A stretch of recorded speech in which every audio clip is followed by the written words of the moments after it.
Welcome back. I'm in the shop. The shop's open. I'm waiting for the guys to get in. And Jude will be here this afternoon. You know, the employee that Meineke Corporate's legal department made me take down the video of Stupidity Lift setup. You know, the employee that's so happy to work here, who builds race cars, who is not going to go to work for Ford, who's going to come back to work here full time. How about that? Number one in his class, because I've trained this man from day one. He's basically wasted his time in the Ford Asset Program, learning how to be a valuable technician. He's learned more here than he's learned there in almost 2 years. So anyway, there is some keyboard warriors out here who think that I'm busting on people's cars and this. I didn't say, hey, Tom's car's a piece of shit, or, you know, Mrs. So-and-so car is a piece of crap. What I do is I report conditions. And he said, well, that's, you know, some people said, well, that's not a way to promote your business. Absolutely. If you're the type of person that wants to drive around in a car that's unsafe and you don't want to fix things right, I'm not the shop that you want to come to. That's plain and simple. I'm not your glue it together guy. I'm not, can you hang my exhaust system up guy with a coat hanger. I'm not that guy. I'm not the guy that's going to do that type of work for you. There's plenty of scabs out there that'll do that for you. So you can keep going there. I'm the type of guy that's going to check out your car and I'm going to educate you on what's wrong with it, even if you know or you don't know. That's my job. My job is to do that. No different than the police department slapping you with a ticket for you speeding, or, you know, not using your turn signal, or whatever the case may be. As stupid as it sounds, that's the way it is, right? So we're not busting on people. We're presenting conditions, and we present conditions to everybody. So if your car is brand new and doesn't need any work, you're not going to hear from me. But if your car needs repairs, your wiper blades are peeling, you got a brake light out, you got body panels falling off, your windshield's cracked, you may be aware of some of this stuff, but I'm just going to make sure that you're aware of it. That's my job. And if you're not getting that type of service at your dealership or your local garage or a local mechanic, and then you drift into a shop like mine, okay, a shop like me, and then you're sticker shock when you get a laundry list of repairs, right? You're like, wow, my mechanic never said nothing. He doesn't care. He doesn't care about you. He doesn't care about your car. He's not wasting his time. And that goes on in a lot of shops. So now Rachel yesterday said to me that,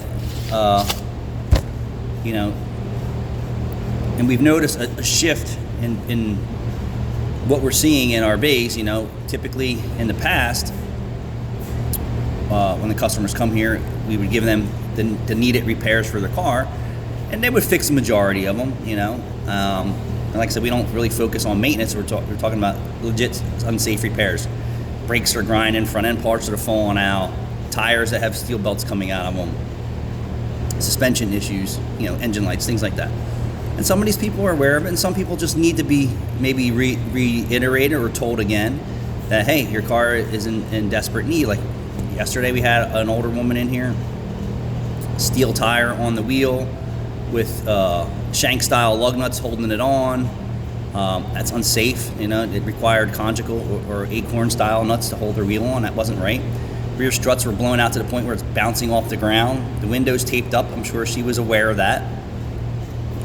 The exhaust system was falling off in several locations. And she said, well, if my regular mechanic doesn't do this, I'll be back. She was kind of shocked that all this was going on top of the wrong lug nuts holding her wheel on, which is unsafe. She would be back here. So we're that guy. We're those people. I'm that guy in the shop that's looking your car over for you. We don't test every battery. You know, I'm not the nickel and dime kind of guy. We're not selling fluid flushes and, you know, all that shit like your quick lubes. You know, legit problems with your car. You know, a brake pedal pad that's worn out is completely unsafe. I don't want you driving behind me. Not at all. Windshield wipers, there's no blades left. I don't want you near me. And it's stupid shit like that. Like, that aggravates me.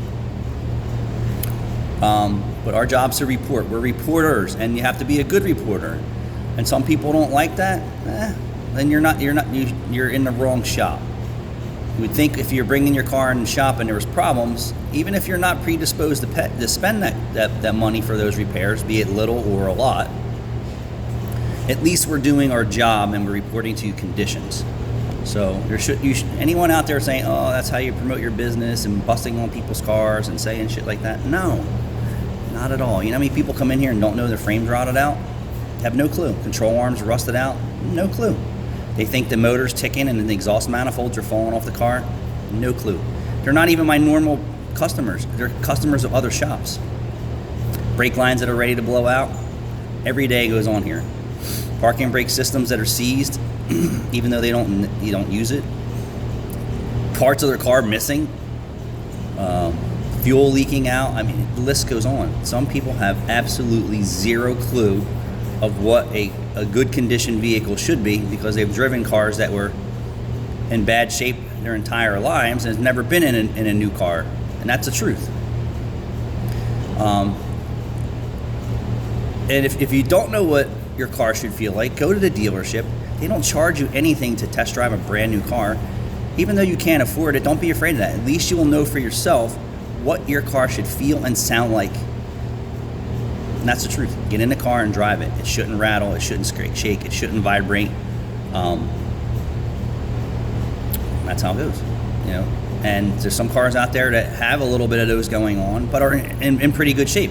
May have a slightly bent drive shaft or worn drive shaft or a bent rim or something like that. The car's still safe though. But if you don't know if it is or is not, then you need someone to educate you. So there's no reason for people to be upset about what I'm saying about people's vehicles. We're not giving them addresses and VIN numbers and names. We're not saying Tom's car's, a death trap. We're just saying this car's a death trap, or this car's unsafe, or why are you driving around with no wiper blades?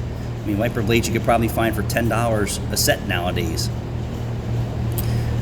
Why are you driving around with an unsafe brake pedal condition or brake pad? Your engine's vibrating to death. It only ruins everything else in your car. And then you let so many systems go that it's not worth fixing. Well, you're the reason why, or your mechanic's the reason why, or both of you are the reason why. But so don't take it personal. You want a guy like me looking after your car. That's the way it goes. And if you don't want a guy like me looking after your car, there's plenty of other scab shops out there that don't know how to fix anything. I do work and I diagnose over the phone for many other shops, and I've been doing it for years. Not saying they're scabs. Sometimes they just don't know what they're dealing with, and they call and say, "Hey, what's going on? Well, this is what I got, and this is what do you think? Have you come across this?" That happens all the time for me. And then I got some really good shops that don't call and ask for advice that I still do some work for. So there's a lot of shops out there. You just need to find one that you can trust, right? So trust is a big thing. Trust that they're going to do the work that you're there for, diagnose it right the first time, stand behind their work, and then check your car out and make sure it's safe for you every time you get in it. Keep in mind, your vehicle is a machine, and some of them are 4 to 10 or 20,000 pound machines that need to be safe. If you're buying a new car, there's still safety issues. They're just usually covered by the warranty for a period of time. If you're in for a quick oil change and you don't care where you're at oil change guy, some places aren't even looking at your car. We call it spill and fill. Guy in the bay doesn't know what he's doing. He's overwhelmed maybe. First day on the job, he's lucky to get your oil change right, let alone tell you that you need tires, brakes, front end, or anything else. So don't be upset. Don't be upset by what I say. We're that shop, and there's plenty of other shops out there. They're going to give you a list of repairs that are needed. And I had another shop owner who's here that I do work for in Philly. I'm not going to give up any names. And they do Pennsylvania State Inspection. You're required by law to report all unsafe conditions to the operator of that vehicle and the registered vehicle owner if you're in for state inspection. That's yearly. I come from Pennsylvania State Inspection. I have all 3 licenses: safety, emissions, and emissions repair and waiver license. So I know a vehicle. My credentials are backed up by Pennsylvania, even though I'm in New Jersey. And New Jersey inspection programs is a joke. There is no inspection program. They might as well not even make you go and go and sit in line to say that your check engine light's on, because every day there's millions of people getting a sticker in New Jersey and think that their car is good. Millions of people going to get oil changes and think their car's safe when they're not. or their engines are ready to blow up because they're misinformed about today's vehicles and the abuse and how important it is to change your oil every 3,000 miles. When people come in here, I check the oil just about on every car that comes in here. Not because I'm looking to sell them an oil change. That's the least of my concerns, is to sell you an oil change, which there's no money in it. It's more aggravation for me than it is than anything. And there's basically no profit in the oil changes that we in the Meineke system sell our oil changes for. There's a little bit, but not like Jiffy Lube or Valvoline, where you're getting $100, $120 for 4 quarts of oil or whatever the case may be. My goal was not to sell anyone an oil change, that's for sure. I don't even advertise for oil changes. But isn't it nice to know that when you come in and you're here for a tire plug or a tire, that there's no oil on the dipstick, saving you $5,000 or $10,000 for engine replacement that I don't even do. I don't even do engines. So being a good reporter is how I feel that I should promote myself and my business. And we report vehicle conditions. And we advise the customers on the right way to maintain their vehicle within their budgets, or if there's no budget, whatever they want to do, it's their car. But people shouldn't be mad about that. But Rachel was saying, like, I don't even want to tell people what's wrong with their cars anymore because they're so gun shy. You still have to do your job, you still have to do your job. Just like Philadelphia, they're pointing the finger back at the families and the parents because of all the gun violence. They're like, go into your children's rooms, go through everything. The guns are in the house. The gun violence, the guns are stored in your house. Don't be afraid of your children. Those parents have to become reporters. Like, all right, now I need to know, right? I'm going to report to myself what's going on. They need to turn their bedrooms inside out. They need to look around the house, look in the trash cans, look everywhere, and find the guns that their children are blasting other students and other people all over Philadelphia. But you got to point the finger at somebody, right? And the police can only do so much, and they can't come in everyone's house. Well, maybe they can and say, hey, you have minors in here. We want to do a free gun search and just do it random, like knock, knock, knock. Hey, this is Philadelphia Police Department. We care about you and the neighborhood and the lives of your children and yourself and everyone else in the neighborhood. Would you mind if we do a free evaluation? And then look for gunpowder and gun residue and firearms and just offer it as a free service.